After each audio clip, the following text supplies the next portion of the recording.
Hello दोस्तों, शुरुआत करते हैं प्रदूषण पॉल्यूशन से संबंधित सभी प्रश्नों उत्तर।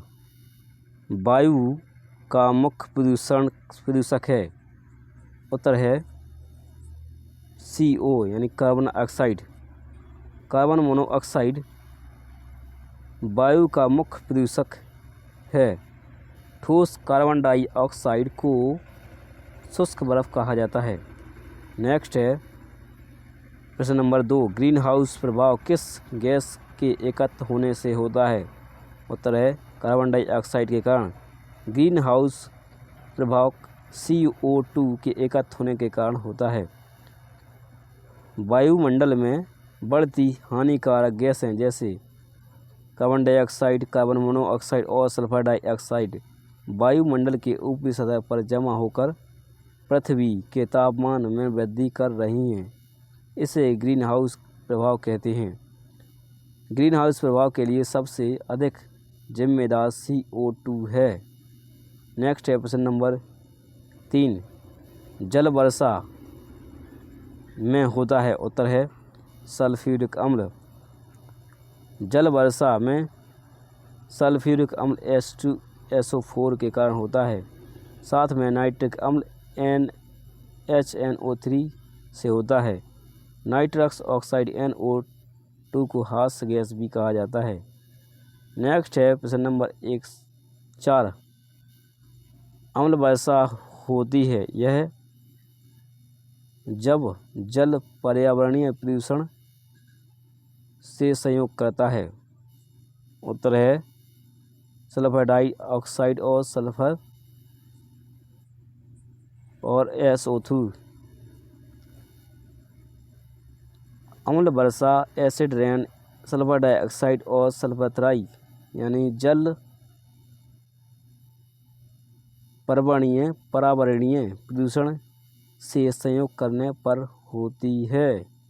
नेक्स्ट है प्रश्न नंबर 5, संयुग्मक पाया जाता है। उत्तर है पाइजोपस में। पाइजोपस में संयुग्मक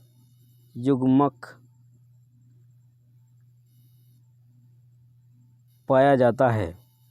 स्पाइरोगाइरा तथा यूलोथ्रेसिक्स थैलोफाइटा पादप समूह के पौधे हैं।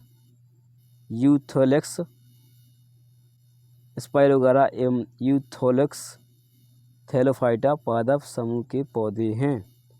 नेक्स्ट है प्रश्न नंबर 6, लाइकेंस बहुत अधिक संवेदनशील होते हैं। इसके लिए उत्तर है सल्फर डाइऑक्साइड और कार्बन मोनोऑक्साइड के प्रति लाइकेंस बहुत अधिक संवेदनशील होते हैं। नेक्स्ट है गैसोहॉल पर्यावरण मित्र ईंधन है जो खालिस्तान के मिश्रण से बनता है। उत्तर है पेट्रोल तथा इथेनॉल के मिश्रण से। गैसोहॉल पर्यावरण मित्र ईंधन है जो पेट्रोल और एथेनॉल से मिश्रण से बनता है। नेक्स्ट है प्रश्न नंबर 8, निम्न में से कौन सी गैस वायु को प्रदूषित नहीं करती है। उत्तर है nitrogen carbon dioxide. Nitrogen dioxide gas वायु को प्रदूषित नहीं करती है। Nitrogen dioxide. नेक्स्ट है ग्रीन हाउस प्रभाव के कारण होता है। उत्तर है पृथ्वी का तापमान बढ़ जाता है या बढ़ रहा है। ग्रीन हाउस प्रभाव के कारण पृथ्वी का तापमान बढ़ रहा है। CO2 और SO2 इत्यादि गैसें ग्रीन हाउस इफेक्ट के लिए उत्तरदायी हैं। यानी कार्बन डाइऑक्साइड, कार्बन मोनोऑक्साइड और सल्फर डाइऑक्साइड ग्रीन हाउस प्रभाव के लिए उत्तरदायी हैं। नेक्स्ट है प्रश्न नंबर 10, निम्नलिखित में कौन सा पदार्थ जल में नहीं घुलता है। उत्तर है तेल। जबकि दूध, शहद और अल्कोहल घुल जाता है। तेल जल में अघुलनशील होता है। फैट, घी, डालडा भी जल में अघुलनशील होता है। नेक्स्ट है, निम्नलिखित में से कौन सा साधारणतया वायु प्रदूषक नहीं है? उत्तर है हाइड्रोकार्बन। जबकि कार्बन डाइऑक्साइड, सल्फर डाइऑक्साइड और कार्बन मोनोऑक्साइड वायु प्रदूषक हैं। हाइड्रोकार्बन साधारणतः वायु प्रदूषक नहीं है। नेक्स्ट है, क्लाइमेट शब्द किस भाषा से लिया गया? उत्तर है ग्रीक। क्लाइमेट ग्रीक भाषा से लिया गया शब्द है। नेक्स्ट है क्वेश्चन नंबर 13, अम्ल वर्षा वास्तव में मिश्रण है? उत्तर है सल्फ्यूरिक अम्ल और नाइट्रिक अम्ल का। अम्ल वर्षा वास्तव में सल्फ्यूरिक अम्ल एवं नाइट्रिक अम्ल के मिश्रण को कहते हैं। नेक्स्ट है क्वेश्चन नंबर 14 है, वायु में सल्फर डाइऑक्साइड द्वारा प्रदूषक का सूचक है? उत्तर है लाइकेन। लाइकेन वायु में सल्फर डाइऑक्साइड द्वारा प्रदूषण का सूचक है। लाइकेन को बायो इंडिकेटर जैव सूचक भी कहते हैं। यह वैसे क्षेत्रों में नहीं पाया जाता है जहां वायु प्रदूषण अधिक होता है। नेक्स्ट है प्रश्न नंबर 15 है, धूम्रपान से शरीर में ऑक्सीजन की कमी हो जाती है क्योंकि रक्त में ऑक्सीजन तत्व की कमी हो जाती है।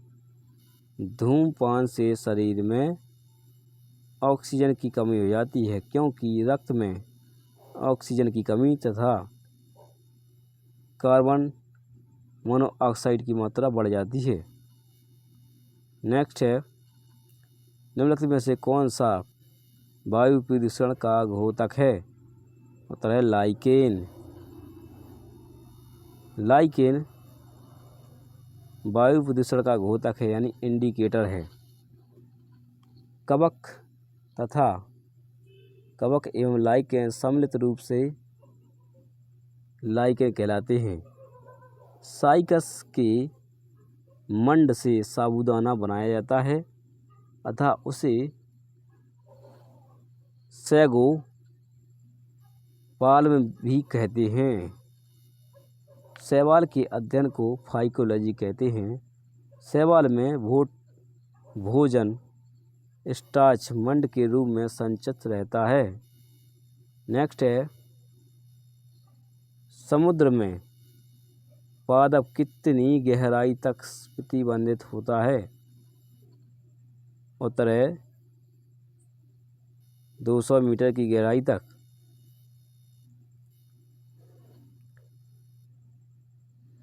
समुद्र की गहराई तक यानी 200 मीटर समुद्र में प्रतिबंधित होते हैं। नेक्स्ट है, कार्बन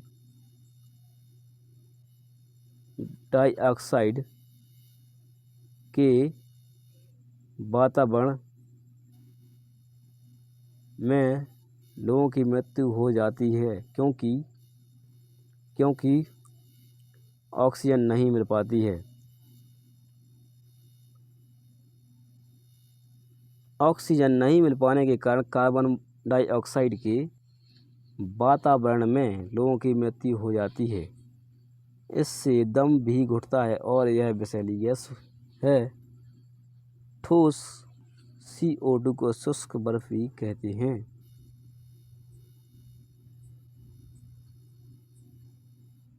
नेक्स्ट है, निम्नलिखित में कौन सा जीव जैव विविधता को प्रदूषित करता है, दुष्प्रभावित करता है? उत्तर है पर्यावरणीय प्रदूषण, महासागर की अम्लता तथा जल वायु परिवर्तन जैव विविधता को प्रदूषित करते हैं। नेक्स्ट है जनसंख्या में भारी वृद्धि से कौन सी समस्या पैदा होती है? उत्तर है सभी, जैसे वायुमंडलीय CO2 का बढ़ता हुआ स्तर, वैश्विक तापन,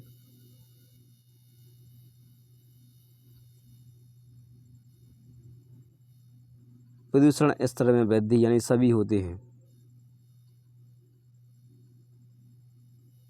जनसंख्या में भारी वृद्धि के कारण वायुमंडलीय CO2 का बढ़ता हुआ स्तर, वैश्विक तापन, वायुमंडल स्तर में वृद्धि की समस्या पैदा हुई है। नेक्स्ट है यदि विश्व के सभी पादप मर जाते हैं तो सभी पशु भी इसकी कमी के कारण मर जाएंगे। उत्तर है भोजन की कमी के कारण। नेक्स्ट है यदि एक जीवाणु कोशिका प्रति 20 मिनट में विभाजित होती है तो 2 घंटे में कितने बैक्टीरिया बनेंगे? उत्तर है 64। एक जीवाणु कोशिका 20 मिनट में विभाजित होता है तब 2 घंटे में 64 बैक्टीरिया बनेंगे।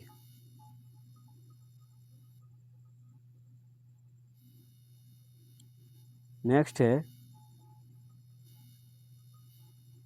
निम्नलिखित में कौन सी बीमारी वायु प्रदूषण के कारण नहीं होती है या बढ़ती है? उत्तर है निमोनिया। निमोनिया वायु प्रदूषण के कारण नहीं होने वाला रोग है। अस्थमा नामक रोग एस्परजिलस फ्यूमिगेटस नामक कवक से होता है। इस रोग से फेफड़ा प्रभावित होता है।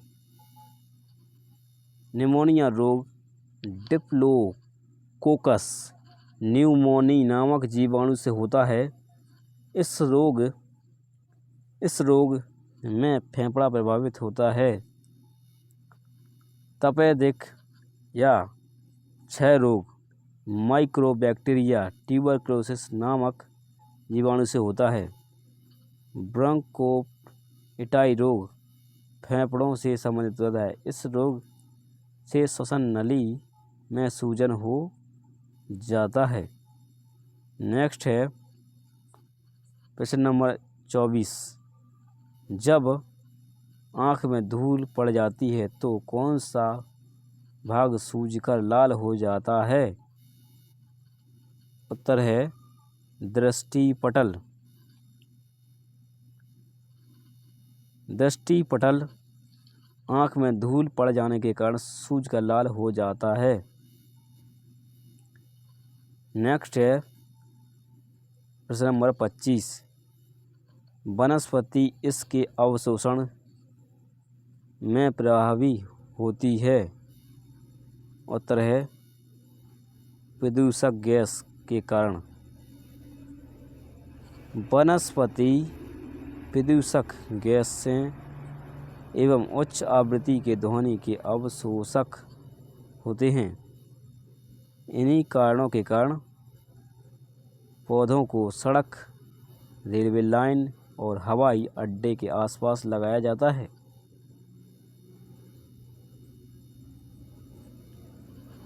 नेक्स्ट है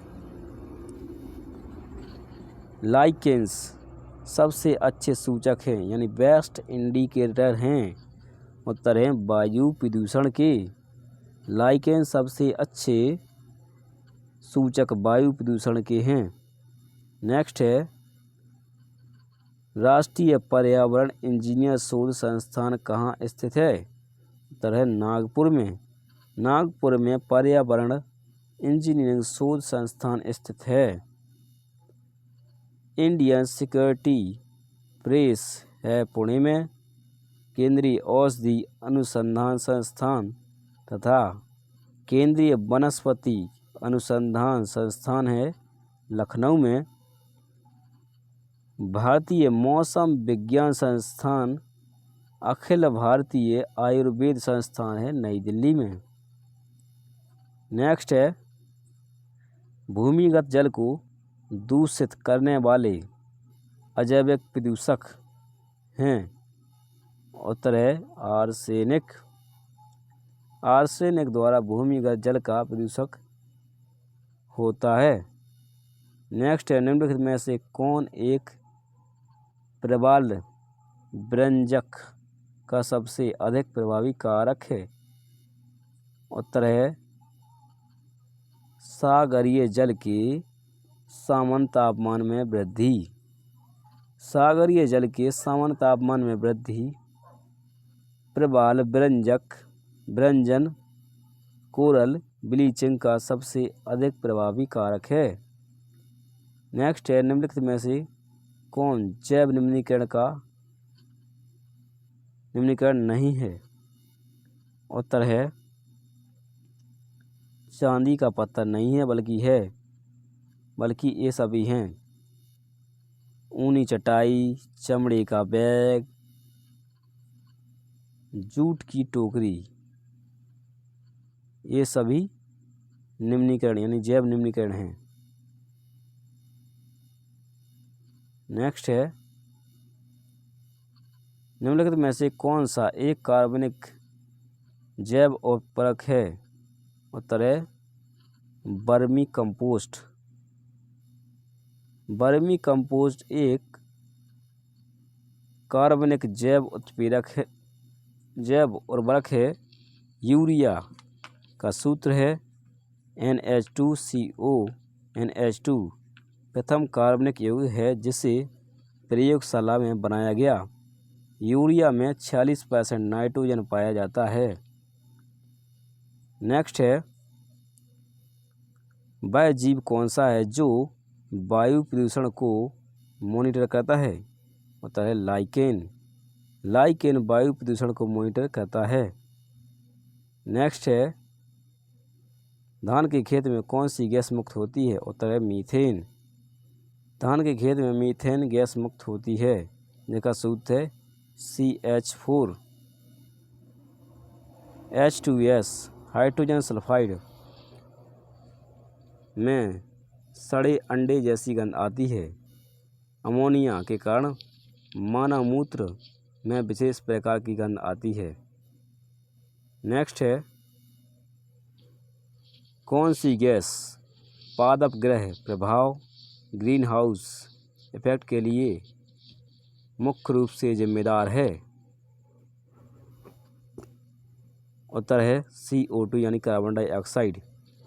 ग्रीन हाउस में CO2 कार्बन डाइऑक्साइड का उपयोग होता है जो इसे सूर्य की किरणों में प्राप्त होता है और इसे ध्रुवीय खेती के नाम से भी जाना जाता है।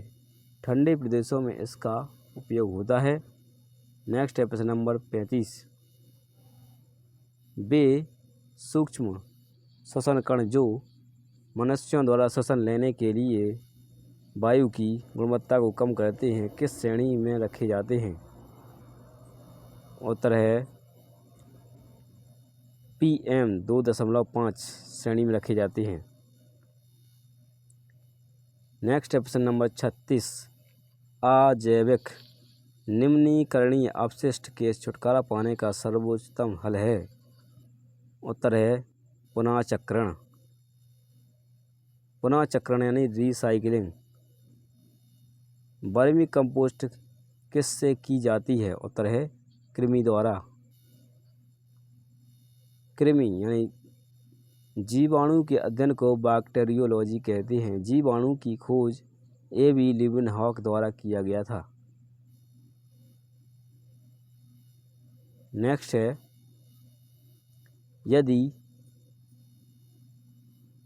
यदि अवशिष्ट पदार्थ पीने के पानी के स्रोत को दूषित कर दे तो निम्नलिखित में से कौन सी बीमारी फैल जाएगी?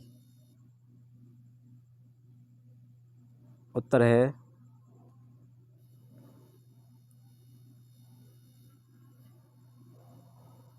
टाइफाइड।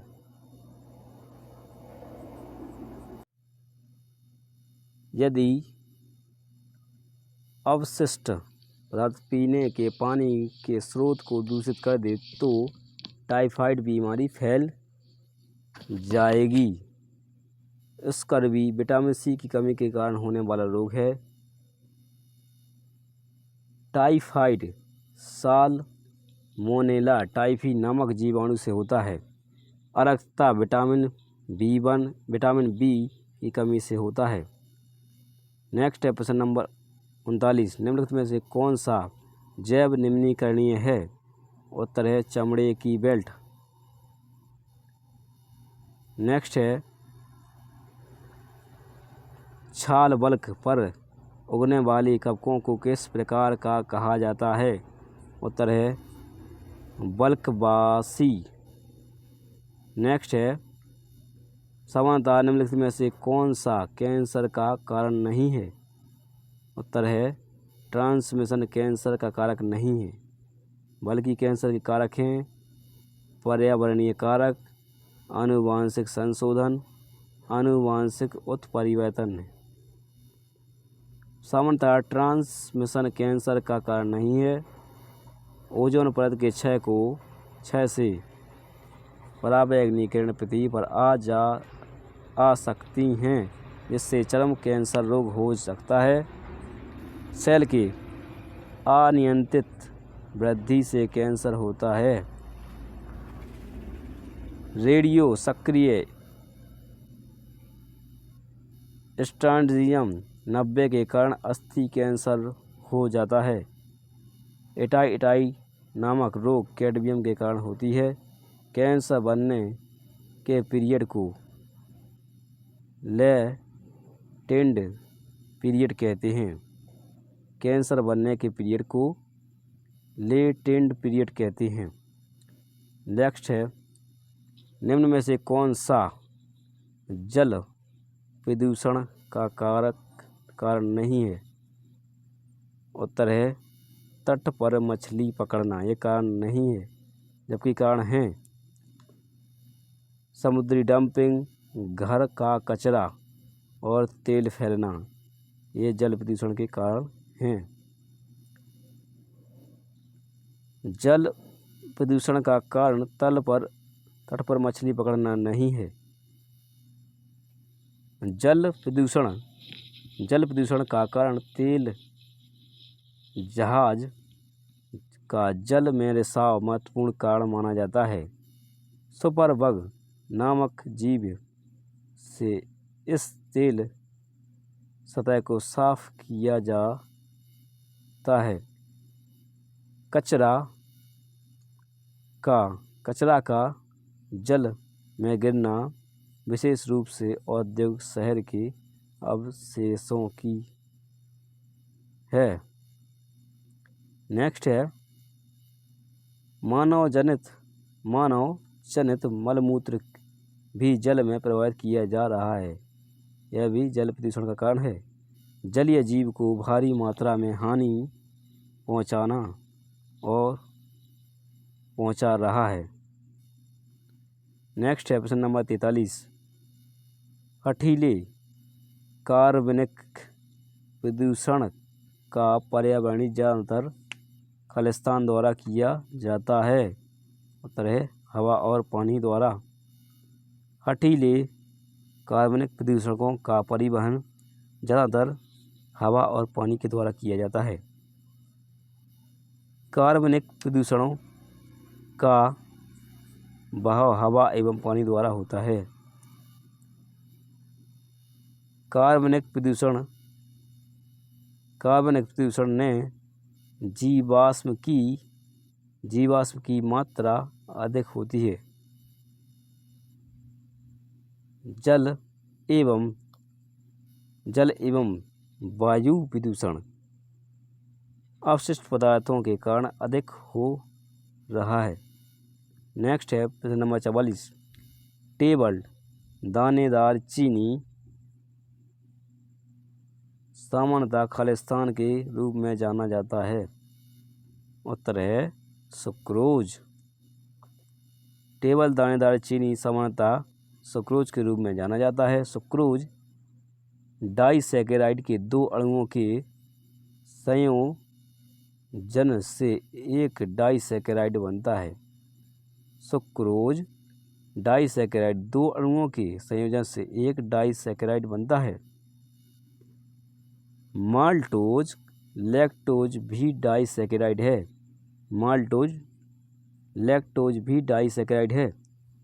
ग्लूकोज प्लस फ्रक्टोज से सुक्रोज बनता है। ग्लूकोज प्लस फ्रक्टोज से सुक्रोज बनता है।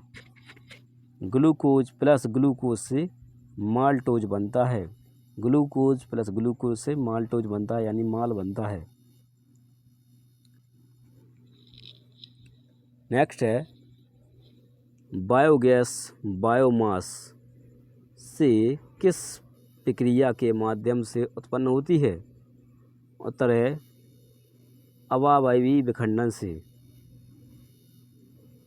बायोगैस बायोमास से अवायवीय विखंडन प्रक्रिया के माध्यम से उत्पन्न होती है।